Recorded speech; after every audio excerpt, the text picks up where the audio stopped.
Hi, it's Pete from Bioathletic, talking about how you can choose your next running shoe. Now, often people choose a shoe based on, well, let's be honest, colour. They choose a shoe based on what's been recommended to them, or a shoe that feels good in the shop. But your biggest source of information when you're choosing a running shoe is how your previous shoe has worn and where the signs of compression and wear are. Now, there was a previous video on how to assess when your shoe is dead and when it's worn out. That same information is going to be very helpful in choosing your next shoe. When we look at the shoe, essentially we're looking for those signs of compression. Now, the signs of compression are those very thin lines we can see getting deeper as the compression worsens, usually in the back 2/3 of the shoe. It's where that compression occurs that tells you which shoe is probably right for you.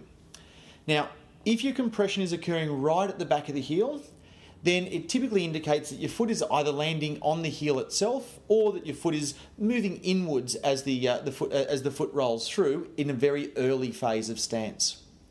That said, there are some shoes that are designed around that support area, that grey dent section, being further back. Brands such as Brooks or Mizuno typically have their support quite a fair way back, so if your foot is hitting the ground and rolling in early, it's quite good to have that support back where the foot is rolling. So as the heel's hitting the ground, causing that compression at the back of the shoe, if your foot's moving in quite early, having your support further up on the shoe and more towards the instep isn't going to help that initial phase of rolling in.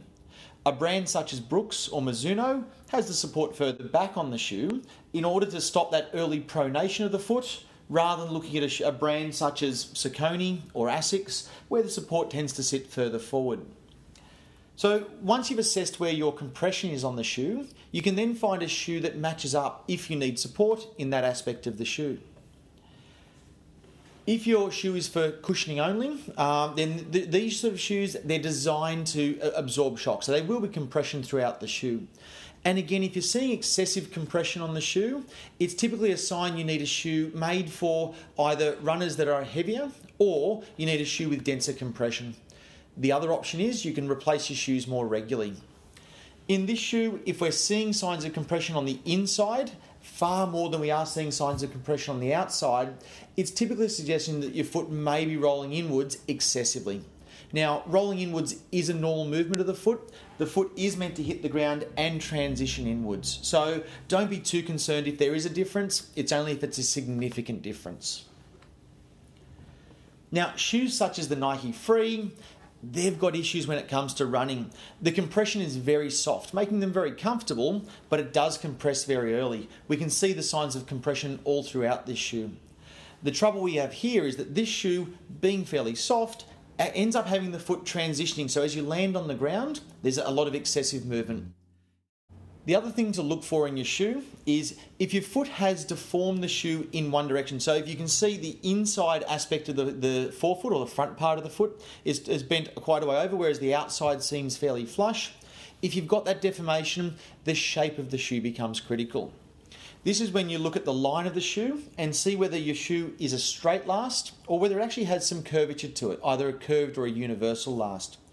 The shape of the shoe differs between brands and even within models of those brands. If you're noticing that your foot is pushing excessively on the inside aspect of the forefoot and you've got a curved shoe, you may prefer a straight last where the shoe actually is going to be more towards the shape of your foot and actually sit fairly evenly at the forefoot. So when you've got your shoe, make sure when you're choosing your new shoe that you take your old pair or even the last two pairs you've used, have a look at where they've worn and look for a shoe that matches up to where you need your support and the shape of your foot as it's gradually changed the shape of your existing shoe.